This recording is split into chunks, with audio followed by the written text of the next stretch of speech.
Thanksgiving is upon us, and here to help us take all of the stress out of making pie. In other words, it's pie for people who hate to bake, like me. Yeah, so this is a pecan pie skillet cake. So it's gonna look like a pie. It's gonna taste like a pie, but it's actually a cake, and we can make it all in one skillet. Do you wanna give that a little stir? Sure. So what is that, maple syrup, brown sugar, and butter? Yeah, so I melted 2 sticks of butter. If you have the patience, you can let it brown a little bit, because you get a lot more flavor out of it that way, but you don't have to.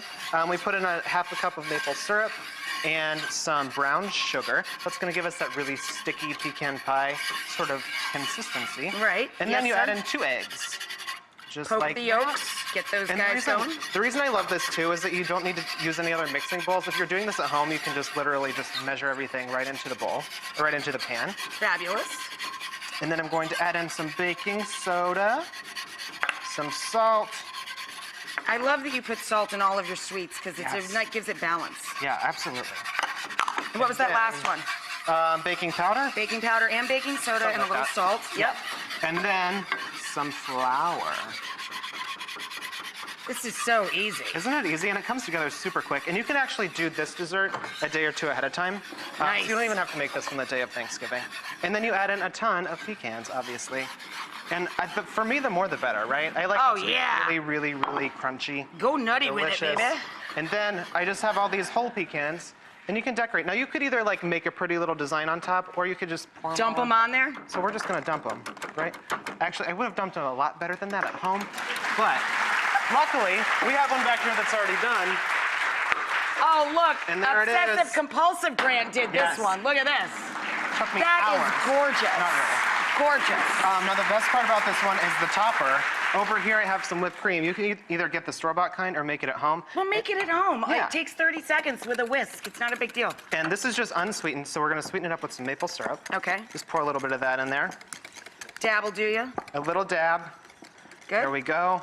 Fabulous. Why don't you put in that shot of bourbon too? Yeah. It's a holiday. And a big old pinch of salt. Yum. Look at that. And then you just put that right on top. Should we slice it up? Beautiful. Slice it up. Don't put it on top. I don't want to get the whole thing wet. Yeah. Whoops. Yeah. I dropped a fork. Whatever. We'll get that Mazel tov. It's not Thanksgiving till you start dropping stuff on the floor. Till you throw the silver. Do you remember what my top Thanksgiving tip is for people? Buy as much booze as you can. Is that the one? Open the wine at 10 a.m. That one.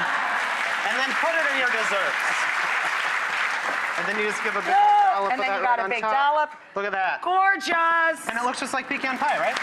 Hey, can I bring some of that home to John? He'll love that. Totally. Okay. Which one do you want to do next? We have pumpkin and apple. Well, let's go right down the line and do pumpkin next. And this one I really love because that might be the easiest one because it's actually a no-bake dessert. We're not going to bake anything at all. We're going to let the refrigerator do all the work because we're making a pumpkin pie trifle. And you don't have to even turn on the oven.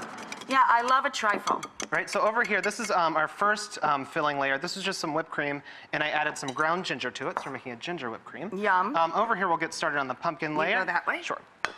Just 1 can of pumpkin goes in, and then we thicken and... Pumpkin puree or pumpkin pie filling? This is the pumpkin puree. Just pumpkin puree, unsweetened, Yeah, right. because we're going to add in some pumpkin pie spice to sort of give it that spiciness. God, people are so nutty about that pumpkin pie spice. I know, They put it in their coffee, and they're just freaks for it. They stand in line for hours.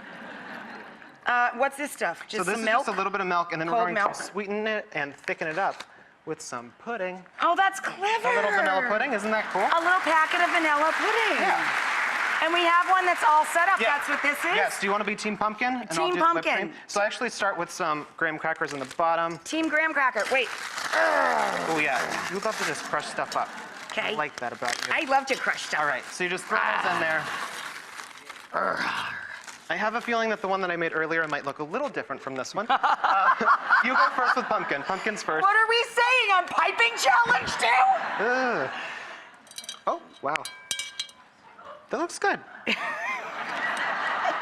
I'd say you nailed it. You really, that looks great. And then just, the best part about this dessert is that it tastes really good, so it doesn't matter what it looks like. That looks nice. Just keep going. Oh, wow. I can't wait till you see the one that I made earlier today. Because it's not going to look like this. And then, oh, we're gonna do more. We might as well, right? Let's just mix them up on top. Looks great.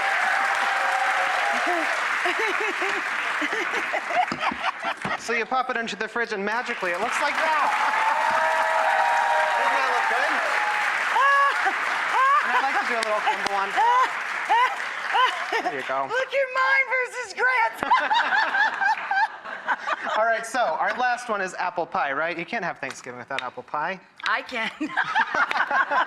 You could. Okay, so puff pastry dough. Yeah, puff pastry. We're not gonna make our dough today. We're Okay. just gonna buy it from the store.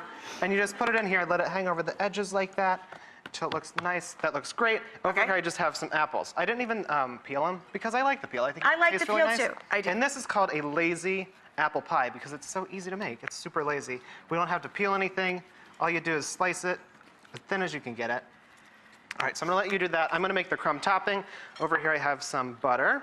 Nice Gotcha. and soft. I'm adding in some flour and a little bit of brown sugar. And then you just mix it up. This is gonna be our yummy crumb topping. It's gonna go right on top. So then when you bake this, it gets nice and crispy. Oh, I'm shingling crunchy. this and trying to make it all nice. You're gonna cover it up. Who cares? Yeah, exactly. That's why it's a lazy pie. Who cares what it looks like? So then, you can add any sort of extract that you like. Do you want to do vanilla or almond today? You can do Let's do almond. Why Almond. can't we use both? Okay. You got it. And then we add in a little bit of lemon zest because that just will make it nice and tangy right on top. A little And then bright you just- finish? Yeah, and then you just sprinkle it all over the top. I have one in here that's already done. Oh, shut up. I told you I don't like to bake. Ooh, that looks good. He said it was lazy. Look Do I at fold that. this in? Oh, yeah. Oh, yeah, you fold in the edges. Yeah, you get it, just like that. It's like a rectangular croissant. And then It does look great. I like to give it a little drizzle of caramel Caramel sauce. and some sea salt right on top. Yay!